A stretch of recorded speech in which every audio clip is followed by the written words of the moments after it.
খাতা কলমে ম্যাচটা তখন প্রায় শেষের পথে এগোচ্ছিল, কিন্তু কখনো কখনো ক্রিকেট বিধাতার আসল ইচ্ছে মানুষের পক্ষে বোঝা কেন অসম্ভব হয়ে ওঠে তা সেদিন আরেকবার প্রমাণ করেন ইংলিশ অলরাউন্ডার বেন স্টোকস। তারিখটা ছিল 25 আগস্ট 2019, ভেন্যু হেডিংলি। বিশ্বের চোখ তখন ঐতিহ্যবাহী অ্যাশেজ সিরিজের তৃতীয় টেস্টে। প্রথম ইনিংসে মাত্র 67 রানে গুটিয়ে গিয়েছিল ইংল্যান্ডের ব্যাটিং লাইন আপ, কিন্তু অস্ট্রেলিয়া ছাড় দেয়নি। শ্রীলঙ্কার উদ্দেশ্যে 359 রানের বিশাল লক্ষ্য ছুড়ে দেয় অজিরা।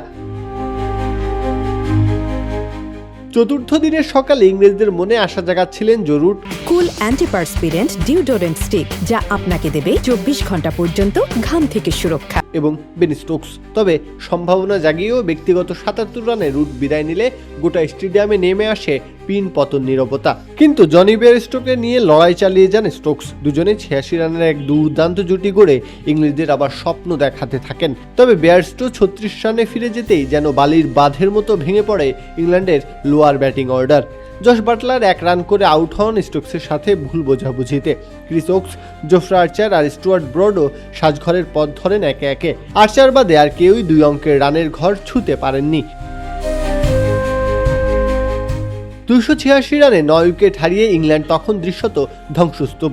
পরাজয় তখন দরজায় কড়া নাড়ছে। সিরিজ জিততে অজিদের প্রয়োজন আর মাত্র 1টা উইকেট। বিপরীতে ইংল্যান্ডের জয়ের জন্য তখনও দরকার 73 রান। ঠিক এই সময়ে ক্রিজে আসেন ইংল্যান্ডের 11 নম্বর ব্যাটার জ্যাক লিচ। অস্ট্রেলিয়ান ফিল্ডাররা তখন বিজয়ের হাসিতে মেতে ওঠার প্রতীক্ষায়, আর তখনই ক্রিকেট বিধাতার আসল ইচ্ছেটা সামনে ফুটে ওঠে। ভিনগ্রহীদের মতো আগ্রাসী হয়ে পরাক্রমশালী অজি বোলিং লাইন আপের বিরুদ্ধে একাই রুখে দাঁড়ান 60 রানে অপরাজিত থাকা বেন স্টোকস। নাথান লায়নকে চোখ ধাঁধানো রিভার্স স্লগ সুইপ ছক্কা হাঁকিয়ে শুরু করেন তিনি। এরপর জশ হ্যাজেলউডের 1 ওভারে ঝড়গতিতে 19 রান তুলে শতক পূর্ণ করেন এই বাঁহাতি। অপরপ্রান্তে জ্যাক লিচও যেন ক্রিজে টিকে থাকার শপথ নিয়েছেন। তবে খেলার সমাপ্তি ঘটতে পারত আবারও, কিন্তু ক্রিকেট দেবতার মনে তখন চলছিল স্টোকসের সব মাস্টার স্ট্রোকের সাহায্যে এক অনবদ্য মহাকাব্য রচনার প্রয়াস। সে কারণে হয়তো প্যাট কামিন্সের বলে ব্যক্তিগত 116 রানে স্টোকসের তুলে দেওয়া ক্যাচ হাতছাড়া করেন মার্কাস হ্যারিস। শেষ মুহূর্তেও ম্যাচের উত্তেজনার পারদ নিচের দিকে নামেনি। স্টোকসের মারকুটে ব্যাটিং তোপে ইংল্যান্ডের জয়ের জন্য তখন দরকার আর মাত্র 2 রান। তখন ফের নাটকের সূত্রপাত। সিঙ্গেল নিতে গিয়ে সংশয়ের মার প্যাচে পড়ে লিচ প্রায় রান আউটই হতে বসেন তখন, কিন্তু লায়ন বল রিসিভ করতে ব্যর্থ হয়, বেঁচে যায় ইংলিশরা।